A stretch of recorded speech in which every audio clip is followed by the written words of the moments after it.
Hello. Sorry for the wind. There will be a lot of wind. Ooh, seashell.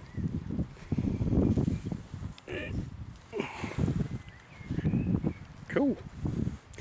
I am in Chapel St Leonards in Lincolnshire. What the hell am I doing here? I'm not on holiday. Andrea is here on business. She works for Lincolnshire Council and she has business here, so I came along for the ride because seaside. I think that's a dredger over there. I don't really have anything to tell you, so I'm just going to wander along and waffle, I guess. It's baking hot. I didn't know what kind of clothing to bring, like what the weather was going to be like. I've just got my t-shirt on, but I've got my coat with me and my bag and my 3 cameras, and it's hot. And I don't know what to do with this shell. Yeah. I want to put this somewhere now. Back pocket, I guess. I did say back pocket, not back passage. Oh, that would hurt. Yeah, so things to tell you. Not much. What have I been doing recently? Oh, there's a doggy.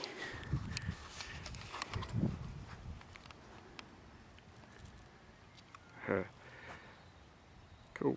Anyway, because you wanted to see that, didn't you? Geezer with a throwing stick. Yes. Well, as you will have noticed, there's not been a lot of activity on my channels, the odd gameplay. OU work taking a lot of time, but you know that, I've told you umpteen times already. But other things. Those of you who follow me on Facebook and Twitter will know I had a bit of an incident about 3 weeks ago. I got a fishbone stuck in my throat. Ooh. That was a bit close, a bit too close.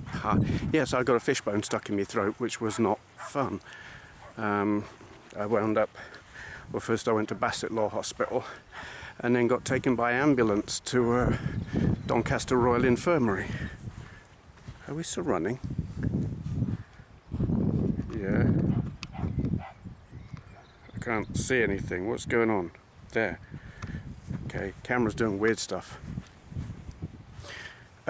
Yes, wound up in Doncaster Royal Infirmary by ambulance because I had a fishbone stuck in my throat, and I was sitting there in the corridor waiting for the doctor, and just as he starts walking up to me along the corridor, I had a serious coughing fit, felt like I was choking, and I coughed the fishbone out of my throat. So that was good. It meant I didn't have to have the endoscope thing shoved down my throat, which is what I was there for. I wasn't looking forward to that one little bit. But I still had a pretty sore throat. He had a look down there with a mirror, said yes, it looks fine. There's a hole. Where's there a hole? Well, anyway, there's a hole and lots of pipes. I don't know what that's all about. So he said, yes, you're okay, you can go home. And I went home, and almost exactly a week later I got the most brutal sore throat. And I thought, this is either going to be an infection, like typical strep throat kind of thing, or maybe that bone did some damage, or there was something left in there or something.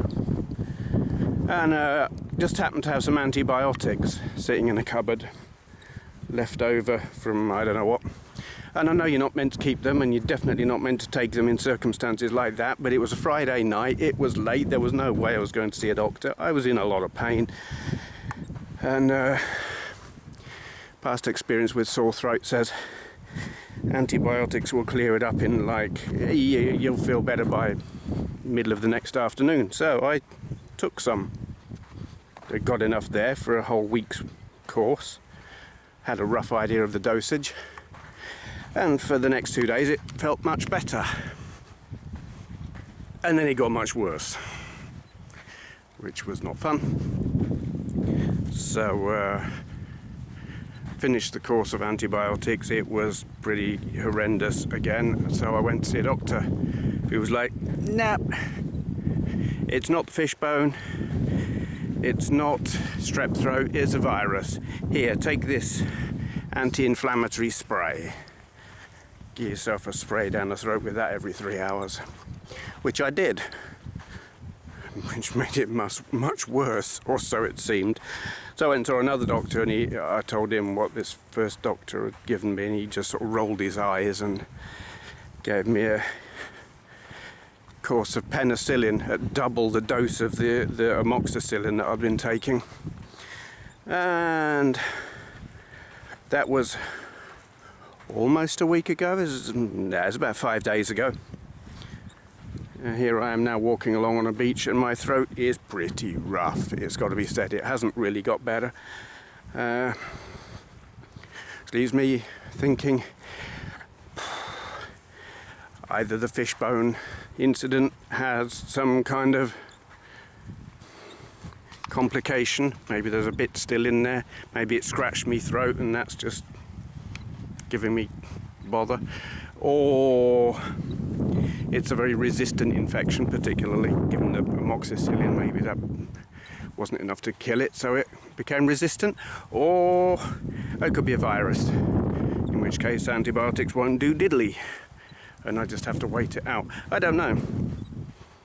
I've got a sore throat and this sucks. And thank you for all the advice in advance, or all the things I should do to fix a sore throat. Trust me, I've researched, tried everything in the book. What's that? Yeah, I've tried everything in the book. Nothing's really working. Gargling with aspirin seems to be about the best in terms of pain relief. But anyway, that's that. It's all quite a negative, really, and I didn't want this to be a negative video, so but that's what's been happening. That has been my 3 weeks. Let's give you a look around. I can't tell what you can see and what you can't, because it's very, very bright, and I can't see my viewfinder.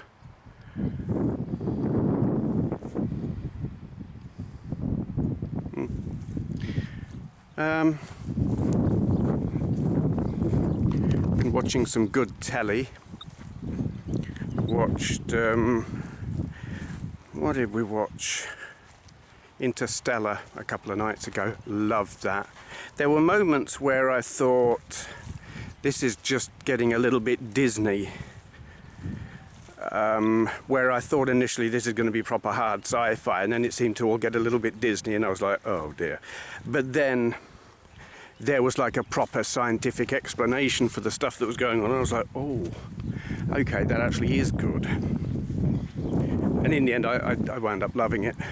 There were moments I was not sure, but yeah, love it.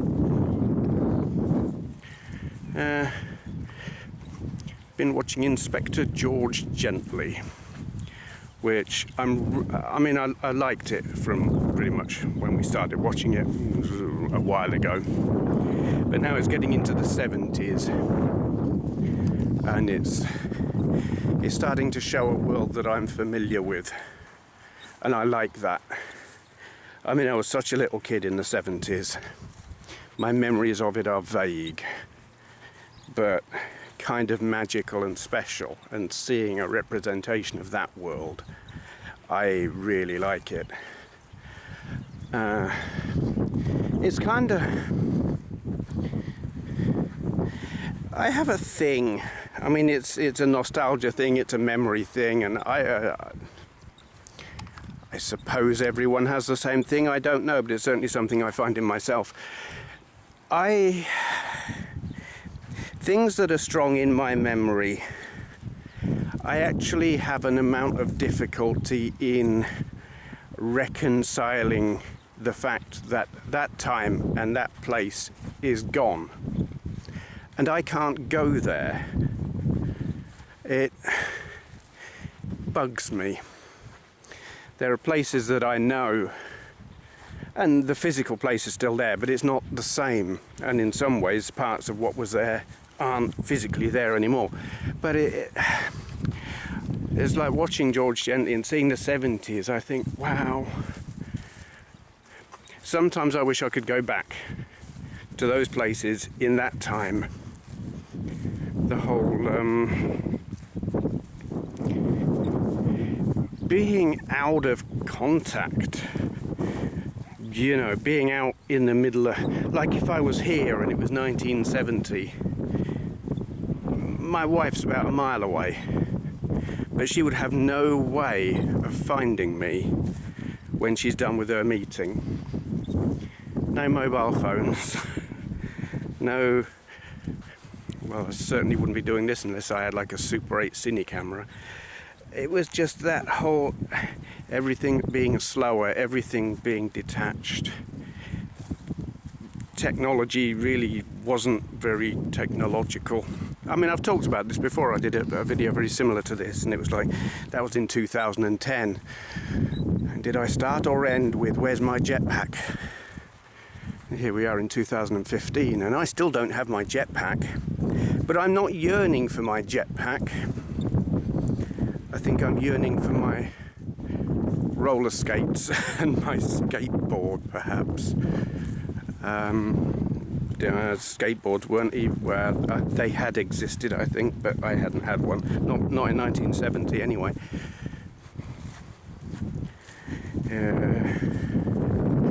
What was the height of technology then? Colour TV, if you were lucky. We didn't. We had a black and white for years. Well into the 80s before we got colour.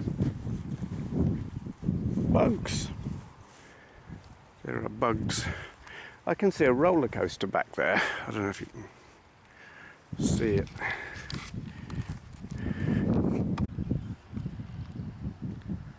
Where is it? I don't know why I just stopped. Where is it? There it is. I think that's Skegness. I know we're quite near to Skeggy. You probably can't hear me now. I think that's Skeggy. Whoops. I don't know. Are we still recording? We are still recording. I think I just hit the record button and accidentally stopped it. I don't think my SD card is full. I hope it's not.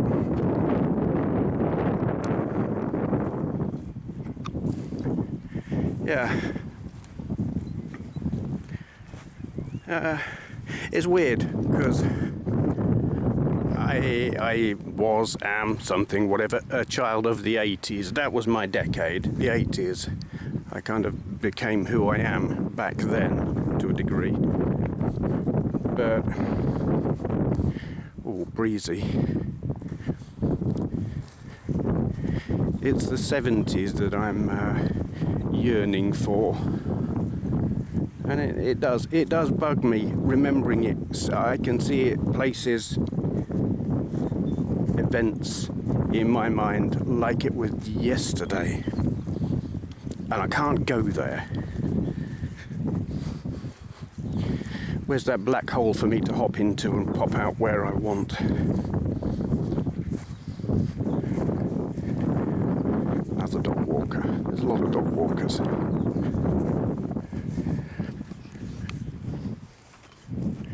lot of old people here as well. And I can understand why. Seaside can be quite, well, full of drunkards in some places. You go to Scarborough, or worse, Blackpool, Seaside, and it's just like party town. Everyone's drunk, full of yobs, and you wouldn't want to be retiring there. This would be a good place to retire if you're a dog walker and you don't. It's not quaint. I think that's it's lacking an amount of quaintness. Actually, it's lacking any quaintness, but it doesn't really matter. If you want peace and quiet, you will get it here. I mean, we're halfway through May. It is a lovely day. It's gorgeous. And well, look.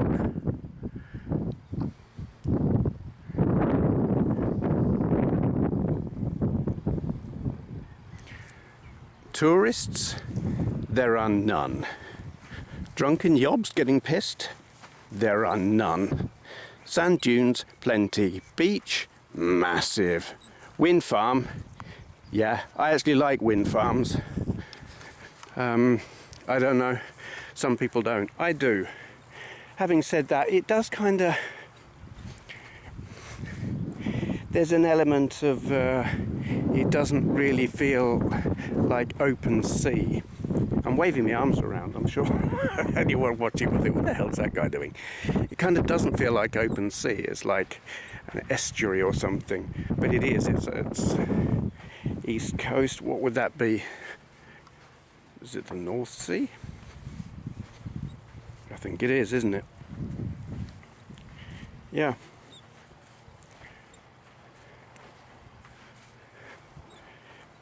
This is nice. I'm just plodding along. Got nothing else to tell you really, but I don't want to shut the camera off yet. I do hope you can hear me because it is a bit breezy.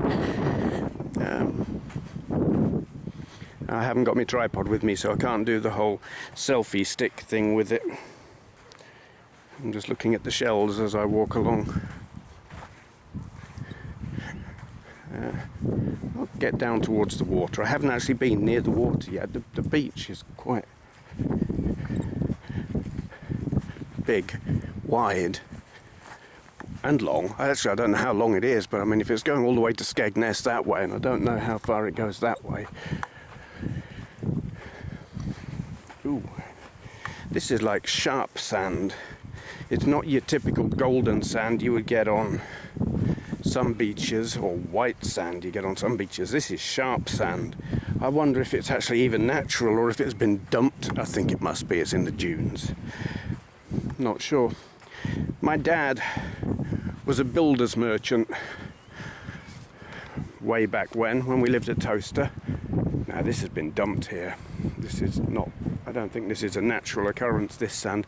Anyway, he was a builder's merchant, and so he stocked all kinds of different sand and gravel and blah blah blah, and I kind of got to know the different types of sand, and that is sharp sand. Here we go, we're on to the more natural stuff here, I think. This looks like it's been dumped here by the sea, and this is solid. I can walk on this and not sink into it without filling me shoes. Yay.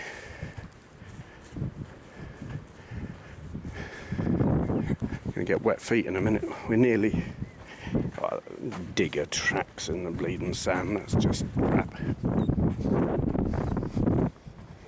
Geezer with his dog. I wonder if this is the kind of place you've got to be careful where you walk in case the tide comes in behind you. I don't know. Have a look.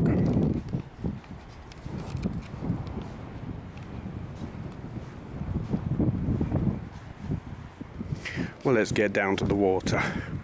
Why not? If you can hear me.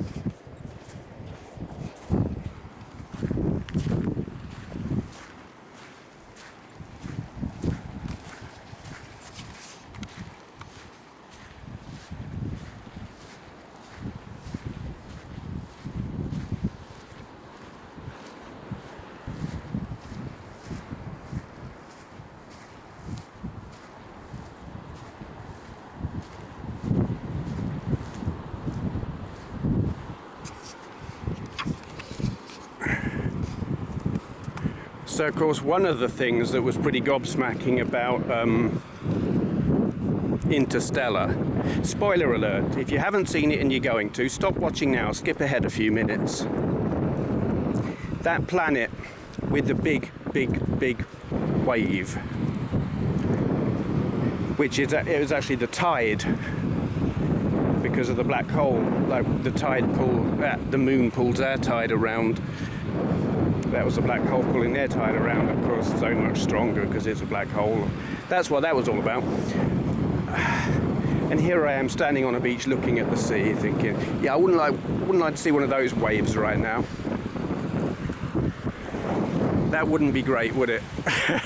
See, that's a nice mountain back there. That's no mountain. That's no moon. Yeah. Did you know that the Earth used to have tides? Where's this wind going? I'm trying to block the wind out a little bit so you can hear me. Wow, that's breezy. The Earth used to have tides like that, because the moon was a lot closer, and the Earth had a tide, like the hump, if you like, was about a mile high.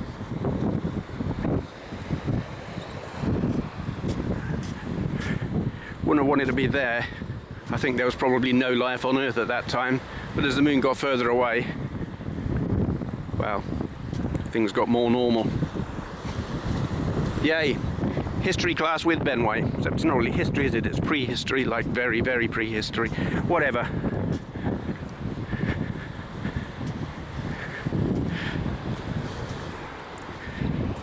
What's that?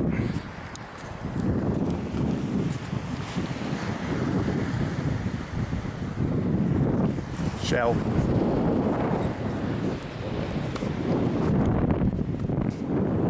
I think I'm going to go back that way because I don't know if that's coming in or out, but it's getting up behind me. There's like a lagoon and I don't want to have to walk through it. Footprints.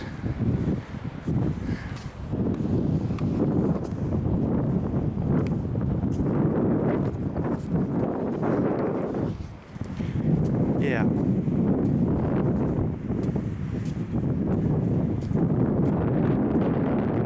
Kind of run out of things to tell you now.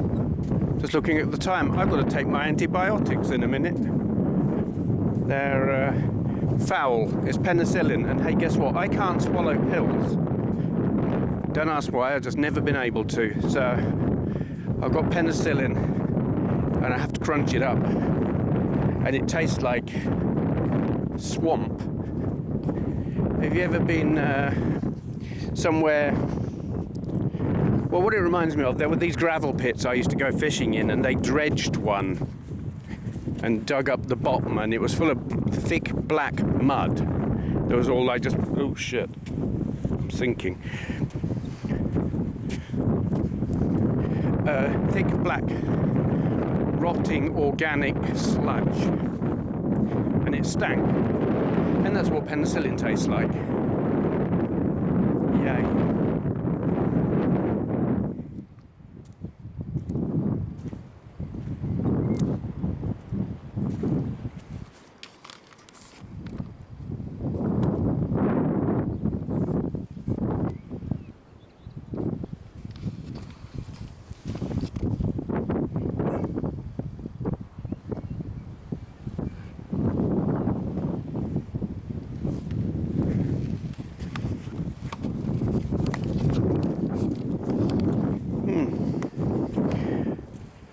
I'd get out my macro lens for my camera if I could be bothered, but I don't think I can. I don't know. I'm carrying a whole load of clobber and it's all... it's hard work. I don't know. Actually, now this deserves a photo. I'm going to stop here and take a photo. I might record some more shortly. We'll see.